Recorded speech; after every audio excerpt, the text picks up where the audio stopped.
천안의 한 아파트에서 지하주차장 통행로를 둘러싼 갈등, 앞서 단독으로 전해드렸는데요.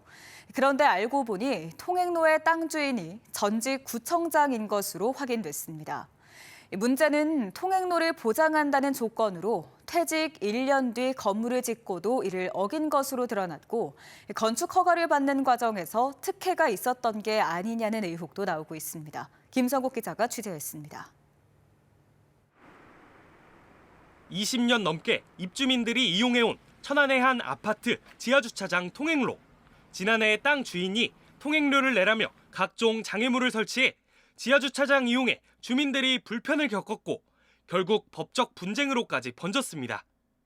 그런데 2013년 12월 경매로 이 땅을 낙찰받은 땅 주인을 확인해 보니 당시 관할인 천안 서북구의 현직 구청장이었습니다.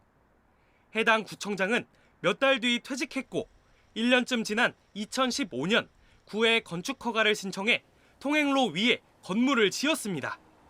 입주민들은 전직 구청장이라는 지위를 이용해 건축 허가를 받은 게 아니냐고 의심합니다. 어떻게 도로에다가 상가를 질 수 있겠습니까? 더군다나 주출입구인데요, 이 아파트. 허가 과정에서 주차장 기능을 유지하겠다고 한 약속을 뒤집은 사실도 드러났습니다. 실제 구청의 보완 요구에 토지와 아파트의 관계를 알고 있으며 주민 의견을 수렴해 민원 발생 요인을 제거하겠다는 내용의 서류를 제출했습니다. 또 당시 건축 허가 조건에는 출입구와 경사로를 사용해 주차장 본래 기능을 계속 유지한다는 내용이 담겨 있습니다. 그런데도 이를 무시한 채 장애물을 설치하고 통행료를 받으려 한 겁니다. 지하주차장을 사용할 수 없게 될 때까지 그 도로는 도로로서 사용할 수 있게 해줘야 됩니다. 무료로 해줘야 됩니다. 도로를 이용하는 거에 부담으로 작용을 하잖아요. 그러면 그 통행을 방해하는 행위로 볼 수가 있죠.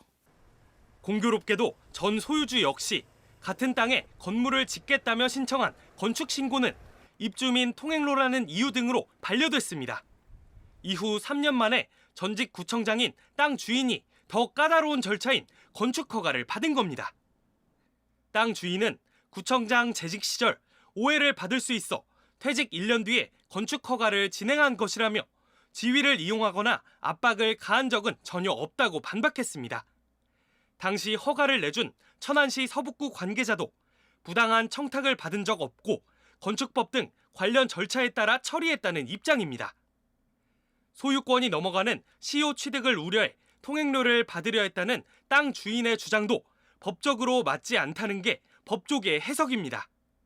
집 표면에서 몇 미터 떠 있는 위치에 토지 소유자의 건물이 위치하고 있기 때문에 토지 소유자로서는 건물을 사용함으로써 이 토지를 사용한다라고 볼 수 있습니다.